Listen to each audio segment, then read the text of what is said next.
বর্তমান কুফরির মাধ্যমে অনেক সংসারকে বিনষ্ট করে দেওয়া হচ্ছে, অনেক সন্তানদের জীবনকে নাশ করে দেওয়া হচ্ছে।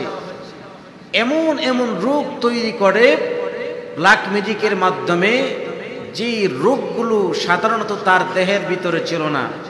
ব্ল্যাক ম্যাজিকের মাধ্যমে একটা মানুষের কিডনিকে ড্যামেজ করে দিতে পারে। ব্ল্যাক ম্যাজিকের মাধ্যমে একটা মানুষকে ক্যান্সার রোগে আক্রান্ত করে দিতে পারে। ব্ল্যাক ম্যাজিকের মাধ্যমে একজন মানুষের নারীকে ছিদ্র করে দিতে পারে। সুতরাং এই ব্ল্যাক ম্যাজিক থেকে বাঁচার প্রয়োজন আছে না নাই? আল্লাহ পাক রব্বুল আলামিন আমাদেরকে শিখিয়েছেন কিভাবে ব্ল্যাক ম্যাজিক থেকে আমরা বাঁচব। বর্তমান পৃথিবীতে 99% মানুষকে একজন মানুষ আরেকজন মানুষে ক্ষতি করে ব্ল্যাক ম্যাজিকের মাধ্যমে। আরবিতে বলা হয় সেহের, বাংলাতে আমরা বলি জাদু। জাদুর মাধ্যমে, সেহেরের মাধ্যমে, ব্ল্যাক ম্যাজিকের মাধ্যমে 99% মানুষকে ক্ষতি করা হয়ে থাকে। অনেকে ব্ল্যাক ম্যাজিক বিশ্বাস করে, অনেকে বিশ্বাস করে না। বিশ্বাস করতে হবে, এটাই বাস্তবতা। কারণ এই পৃথিবীর ভিতরে সবচেয়ে শ্রেষ্ঠ মহামানব রাহমাতুল লিল আলামিন বিশ্বনবী মুহাম্মদুর রাসূলুল্লাহ সাল্লাল্লাহু আলাইহি ওয়াসাল্লাম, তার চাইতে শ্রেষ্ঠ আর কেউ এই পৃথিবীর বুকে দ্বিতীয় আছে? তার চাইতে আমলদার এই পৃথিবীতে দ্বিতীয় আর কেহ আছে? তার চাইতে শ্রেষ্ঠ আখলাকের অধিকারী এই পৃথিবীর ভিতরে আর কেউ হতে পারে না। কিন্তু তাকেও হত্যা করার জন্য, তাকেও শেষ করে দেওয়ার জন্য, কষ্ট দেওয়ার জন্য তাকে ব্ল্যাক ম্যাজিক করা হয়েছিল, জাদু করা হয়েছিল।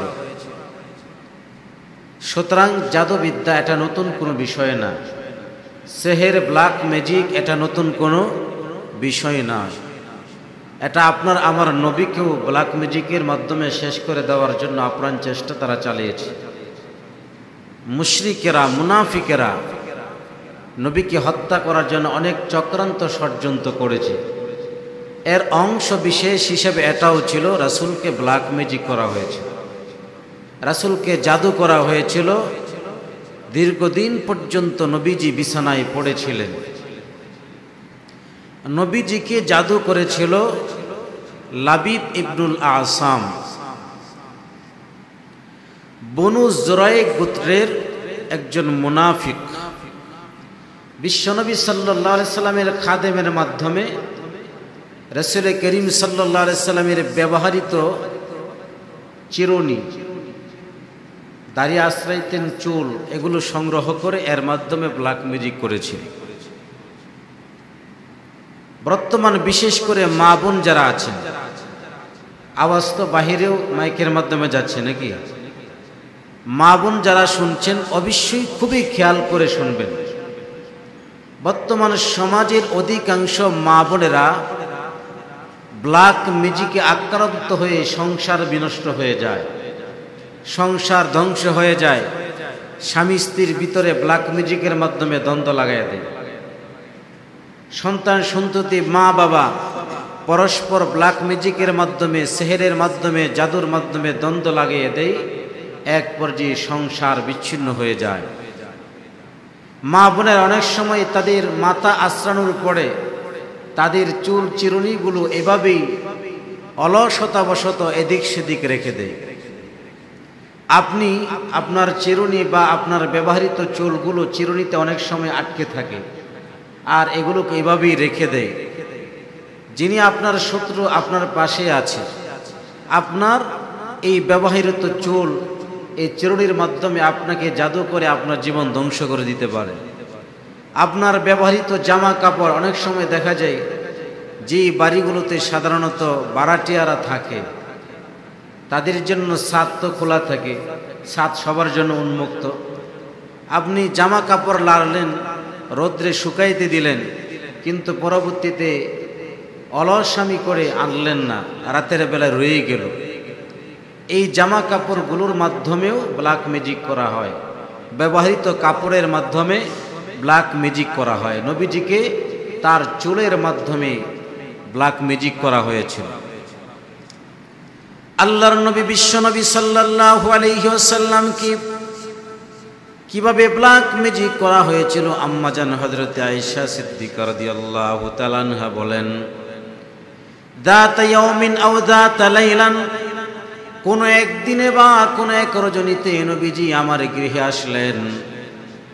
নবীজি সাল্লাল্লাহু আলাইহি ওয়াসাল্লাম বলেন, আমি যখন শুয়েছিলাম, বিশ্রামে ছিলাম, আম্মা জানকে নবীজি বলতেছেন, আতানে রাজুলান, আমার কাছে দুইজন ব্যক্তির আগমন ঘটল। এই দুইজন ব্যক্তি দুনিয়ার কোনো ব্যক্তি না, একজন হলেন আকাশের ফেরেশতা হযরতে জিবরাইল আলাইহিস সালাম, আর একজন হলেন আকাশের ফেরেশতা হযরতে মিকাইল আলাইহিস সালাম। নবীজি 6 মাস পর্যন্ত বিছানায় পড়ে থাকতেন, অবস্থা খুবই নাজুক ছিল। আম্মা জান বলেন, নবীজি এমন করতেন যে কাজটা করে নাই, মাঝে মাঝে মনে হয়তো নবীজির কাছে এই কাজটা করছেন। আম্মা জান বলে দিতেন যে না, আপনি তো এই কাজটা করেন নাই। তখন নবীজি স্মরণ আসতো, হ্যাঁ আমি তো এই কাজটা করি নাই। বা অনেক সময় নবীজি কাজটা করেছেন, একটু পরেই ভুলে গেছে, আম্মা জান স্মরণ করে দিতেন, আপনি তো এই কাজটা করেছেন। নবী তখন স্মরণ আসতো, হ্যাঁ আমি তো এই কাজটা করেছিলাম। এইভাবে তিনি ভুলে যাইতেন। এইভাবে 6 মাস পর্যন্ত নবীজির অবস্থা যখন খুব করুণ, নবীজি বিছানায় পড়ে আছেন, এই অবস্থায় রাসূল করিম সাল্লাল্লাহু আলাইহি ওয়াসাল্লামের কাছে হযরতে জিবরাইল আলাইহিস সালাম আসলেন, হযরতে মিকাইল আলাইহিস সালাম আসলেন। ঘুমন্ত অবস্থায় স্বপ্নে যুগে রাসূল দেখছেন। রাসূল বললেন, ওয়াহাদান আহাদাহুমা ইনদা রাসি, একজন আমার মাথার কাছে আসলেন, বসলেন। ওয়াল আখারু ইনদা রিজলাইয়া, আর একজন আমার পায়ের কাছে বসলেন। বসার পরে একজন আরেকজনকে জিজ্ঞেস করছেন, মা ওয়াজউর রাজুল, এই ব্যক্তিটার কি হয়েছে? এই ব্যক্তিটা এইভাবে বিছানায় পড়ে আছে কেন? লোকটার হয়েছে কি? এইভাবে পরস্পর তারা একজন আরেকজনকে জিজ্ঞেস করলেন। এবার আরেকজন প্রশ্নের জবাব দিচ্ছেন, হুয়া মাতবুউন আই মাসহুরুন, এই ব্যক্তির জাদুগ্রস্ত, সেহেরগ্রস্ত, তাকে ব্ল্যাক ম্যাজিক করা হয়েছে। এবার আগন্তুক দ্বিতীয়জন প্রশ্ন করে, মান তাব্বাহু, তাকে কে ব্ল্যাক ম্যাজিক করেছে, কে তাকে সেহের করেছে, কে তাকে জাদু করেছে? তখন আরেকজন বললেন, লাবিদ ইবনুল আসম, লাবিদ ইবনে আসাব নামে একজন ব্যক্তি তাকে জাদু করেছে। আবার প্রশ্ন করলেন, ফি আইয়ি শাইইন, কোন জিনিসের উপরে তাকে ব্ল্যাক ম্যাজিক করা হলো? জবাব আসলো, ফি মুশতিন ওয়া মুশাতাতিন, চিরুনির মধ্যে, চিরুনির চুল দ্বারাতে তাকে সেহের করা হয়েছে। ওয়াজুফি তলাতি নাখলিন যিকরিন, খেজুরের যেই শাখা আছে এর ভিতরে করা হয়েছে। নবীজি সাল্লাল্লাহু আলাইহি ওয়াসাল্লাম এভাবে স্বপ্নের মাধ্যমে জানলেন কোথায় করা হয়েছে। বলেন, এটা করা হয়েছে বিইরে জারওয়ান নামে একটা কূপ রয়েছে, সেই বিইরে জারওয়ান নামক কূপের ভিতরে ওই চুল চিরুনিটা সংগ্রহ করে যে কোনো মাধ্যমে, তার খাদেমের মাধ্যমে হোক, একটা মেয়ের মাধ্যমে, এর ভিতরে 11টা গিট দিল। 11টা গিট দেওয়ার পরে এই 11টা গিটের ভিতরে সুই ঢুকাইল। 11টা সুই ঢুকানো হলো। এরপরে খেজুরের শুকনো যে কাদি রয়েছে, খেজুরের শুকনো কাদির ভিতরে সেটাকে ঢুকানো হলো। আর এভাবে সেটাকে একটা পাথর চাপা দিয়া ওই কূপের নিচে রেখে দেওয়া হলো। নবীজিকে স্বপ্নে দেখানো হলো। এখন এর প্রতিক্রিয়া কি বা এর প্রতিকার কি? নবীজি তখন ওই স্বপ্ন যুগে সব কিছু জেনে ফেললেন যে বিইরে জারওয়ান কূপের নিচে এটাকে পুঁতে দেওয়া হয়েছে। পরের দিন বিশ্বনবী সাল্লাল্লাহু আলাইহি সাল্লাম আম্মা জানকে বললেন, আমাকে স্বপ্ন যুগে সব কিছুই জানিয়ে দেওয়া হয়েছে। এবার আম্মা জান বললেন, তাহলে তো এটা প্রকাশ করে দেওয়া দরকার, লোক সমাজের মানুষেরা জানুক যে এই লোকটা এই কাজটা করেছে। নবীজি বললেন, না, আমি এটা প্রকাশ করতে চাই না, এটা গোপন অবস্থায় থাকুক, এটা প্রকাশ করা আমি সমীচীন মনে করছি না। কোনো শত্রু যদি আপনার ক্ষতি করে, আপনি এটা প্রকাশ করলে তো আপনার ক্ষতি আরো বেশি হবে। বরং গোপনে গোপনে কিভাবে তার শত্রুতা থেকে বাঁচা যায় সেই প্রচেষ্টা করতে হবে। ঠিক তেমনি যদি ব্ল্যাক ম্যাজিক আপনাকে করা হয়, যে লোক করেছে যদি জানতে পারে আপনি চিকিৎসা করতেছেন বা তাকে আপনি আরো হুমকি ধমকি দেন, এটা এমন একটা বিষয় যার মাধ্যমে আপনি না পারবেন সমাজের ভিতরে সালিশ যোগাইতে, না পারবেন আপনি কোর্টের ভিতরে মামলা করতে। এই ব্ল্যাক ম্যাজিক এগুলো অনেকে বিশ্বাসও করে না, আবার এগুলোর মাধ্যমে কোনো মামলা মোকদ্দমাও নিবে না। সুতরাং এর চিকিৎসা আপনারা গোপনেই নিতে হবে, এটা প্রকাশ করা যাবে না। পরের দিন বিশ্বনবী সাল্লাল্লাহু আলাইহি সাল্লাম হযরতে আলী রাদিয়াল্লাহু তাআলা আনহু, হযরতে আম্মার রাদিয়াল্লাহু তাআলা আনহু, হযরতে জুবাইর রাদিয়াল্লাহু তাআলা আনহু তাদেরকে নিয়ে সেখানে গেলেন। ওই কূপটাকে পানিকে সিঁচা হলো, পানি সরানোর পরে সেখান থেকে ওই চিরুনি বের করা হলো যার মাধ্যমে নবীজিকে জাদু করা হয়েছিল। বের করার পরে আল্লাহ পাক নবীজির উপরে দুইটা সূরা নাজিল করলেন, সূরা ফালাক, সূরা নাস। আল্লাহ পাক রব্বুল আলামিন ওই যে তারা 11টা গিট দিয়েছিল, 11টা গিটের ভিতরে 11টা সুই ঢুকানো হয়েছিল। আল্লাহ পাক রব্বুল আলামিন দুইটা সূরা নাজিল করলেন। দুইটা সূরার প্রথম সূরা ফালাকের মধ্যে আল্লাহ পাক 5টা আয়াত নাজিল করলেন, নাসের ভিতরে 6টা আয়াত, মোট 11টা আয়াত। আল্লাহ পাক রব্বুল আলামিন এই শহরটাকে ধ্বংস করার জন্য আল্লাহ পাক বিপরীতে 11টা আয়াত নাজিল করে দিলেন। সুবহানাল্লাহ।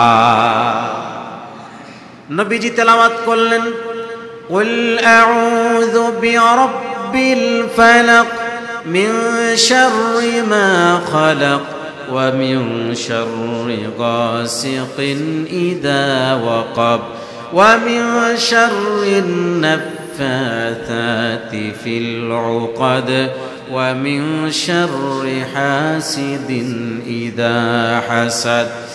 বিসমিল্লাহির রহমানির রহিম।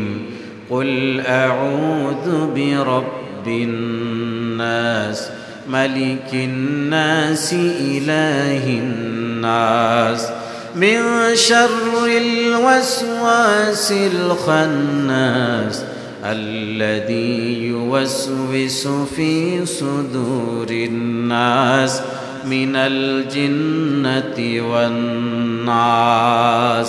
এই সূরা ফালাক এবং সূরা নাস আল্লাহ পাক রব্বুল আলামিন নাজিল করলেন। নবীজিকে সেহের করা হয়েছে, আর এই সেহের থেকে, জাদু থেকে, ব্ল্যাক ম্যাজিক থেকে চিকিৎসার জন্য আল্লাহ পাক এই দুইটা সূরা নাজিল করেছেন। তাহলে জাদু, সেহের, ব্ল্যাক ম্যাজিক এটা সত্য নাকি অসত্য? এটা সত্য, এটা মিথ্যা বলার কোনো সুযোগ নাই। যেহেতু পবিত্র কোরআনে নবীজির ব্ল্যাক ম্যাজিকের চিকিৎসার জন্য দুইটা সূরা নাজিল করেছে। এখন আমরা যদি বাঁচতে চাই, মানুষের অনিষ্টতা থেকে, ক্ষতি থেকে আমরা যদি বাঁচতে চাই, আমাদের জন্য করণীয় কি? বর্তমান কুফরির মাধ্যমে অনেক সংসারকে বিনষ্ট করে দেওয়া হচ্ছে, অনেক সন্তানদের জীবনকে নাশ করে দেওয়া হচ্ছে। এমন এমন রোগ তৈরি করে ব্ল্যাক ম্যাজিকের মাধ্যমে, যে রোগগুলো সাধারণত তার দেহের ভিতরে ছিল না। ব্ল্যাক ম্যাজিকের মাধ্যমে একটা মানুষের কিডনিকে ড্যামেজ করে দিতে পারে। ব্ল্যাক ম্যাজিকের মাধ্যমে একটা মানুষকে ক্যান্সার রোগে আক্রান্ত করে দিতে পারে। ব্ল্যাক ম্যাজিকের মাধ্যমে একজন মানুষের নারীকে ছিদ্র করে দিতে পারে। সুতরাং এই ব্ল্যাক ম্যাজিক থেকে বাঁচার প্রয়োজন আছে না নাই? আল্লাহ পাক রব্বুল আলামিন আমাদেরকে শিখিয়েছেন কিভাবে ব্ল্যাক ম্যাজিক থেকে আমরা বাঁচব। এই জন্য আমরা প্রতিনিয়ত 5 ওয়াক্ত নামাজের পরে আমরা একবার আয়াতুল কুরসি পাঠ করব পবিত্র কোরআনে কারিমে। এই আয়াতুল কুরসি আমাদের সকলের অনেকেরই জানা আছে। সে আয়াতুল কুরসি আমরা তেলাওয়াত করব। 3 নম্বর পারা আয়াতুল কুরসি তেলাওয়াত করব একবার। কয়বার? একবার আয়াতুল কুরসি তেলাওয়াত করব। যদি কারো আয়াতুল কুরসি জানা না থাকে তাহলে তার জন্য দ্বিতীয় ধাপ থেকে আমরা শুরু করব। আর যাদের জানা আছে তারা আয়াতুল কুরসি থেকেই শুরু করব। এবার যাদের আয়াতুল কুরসি জানা আছে এবং জানা নাই, আয়াতুল কুরসি যদি না পারি তাহলে 4 কুল অর্থাৎ কুল ইয়া আইয়ুহাল কাফিরুন, কুল হুয়াল্লাহ, কুল আউযু বিরাব্বিল ফালাক, কুল আউযু বিরাব্বিন নাস, এই 4টা সূরা তো আমরা জানি। এই 4টা সূরা 5 ওয়াক্ত নামাজের পরে 3 বার করে, কয়বার? 3 বার করে আমরা তেলাওয়াত করব এবং হাতের মধ্যে ফু দিব। হাতে ফু দিয়ে পুরা হাতটা আমরা পুরা শরীরটা মুছে দিব, মুখ থেকে শুরু করে পুরা শরীর মুছে দিব। এভাবে যদি 5 ওয়াক্ত নামাজের পরে আমরা আমল করতে পারি, আল্লাহ পাক রব্বুল আলামিন আমাদেরকে জাদু থেকে, সিহর থেকে, ব্ল্যাক ম্যাজিক থেকে আল্লাহ পাক আমাদেরকে হেফাজত করবে। এখন আসেন ঘুমের আগে, ঘুমের ভিতরে অনেক সময় করা হয়। যখন আমরা ঘুমাইতে যাব ঠিক একই নিয়মে ঘুমানোর আগেও আমরা আমলটি করব। আল্লাহ পাক রব্বুল আলামিন আমাদেরকে ব্ল্যাক ম্যাজিক থেকে, সিহর থেকে আল্লাহ পাক রব্বুল আলামিন আমাদেরকে হেফাজত করবেন। আল্লাহ পাক আমাদের সবাইকে জেনে বুঝে আমল করার তৌফিক দান করুন। আমরা সকলে পড়ছি আমিন।